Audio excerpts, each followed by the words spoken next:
স্ত্রী তার স্বামীকে পরীক্ষা করার জন্য একটা চিঠি লিখলো। চিঠিতে লিখেছিল, দেখো আমি তোমার প্রতি আর আমার লাইফ নিয়ে প্রচণ্ড বিরক্ত। আমি তোমার সাথে আর থাকতে চাই না। আমি সারা জীবনের জন্য চলে গেলাম। স্ত্রী চিঠিটা লিখে টেবিলের উপরে রাখলো এবং সে খাটের নিচে লুকিয়ে গেল। স্বামী বেচারা সন্ধ্যাবেলায় বাসায় আসলো। বাসায় এসে সবার প্রথম চিঠিটা হাতে নিয়ে পড়লো, তারপরে কলম দিয়ে কি যেন 2 লাইন লিখলো। তারপরে চিঠিটা আবারও টেবিলের উপরে রেখে দিল। এরপর স্বামী কয়েক মিনিট দুঃখ ভরা মন নিয়ে নীরবতা পালন করলো। এর কয়েক মিনিট পর স্বামী একদম নিরাপত্তায় গায়েব হয়ে গেল। আর হঠাৎ করে খুব খুশি হয়ে সে শিস বাজাতে লাগলো, গান ছেড়ে উল্টাপাড়া নাচ শুরু করে দিল। এরপরে স্বামী বিছানায় শুয়ে ফোনটা বের করে তার কোনো এক বান্ধবীকে কল করলো।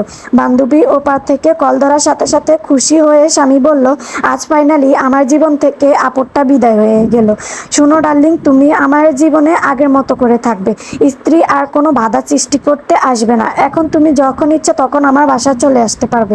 আমি তোমাকে ছাড়া আর 1 মিনিটও থাকতে পারবো না। এমন অনেকক্ষণ কথা বলার পর স্বামী ফোন রেখে বাসার বাইরে চলে গেল হাসতে হাসতে। মনে হয় ফোনের ওই পাড়ের বান্ধবীকে আনতে গিয়েছিল বাসায়। আর এদিকে বেচারি স্ত্রী খাটের নিচ থেকে কাঁদতে কাঁদতে বের হয়ে আসলো।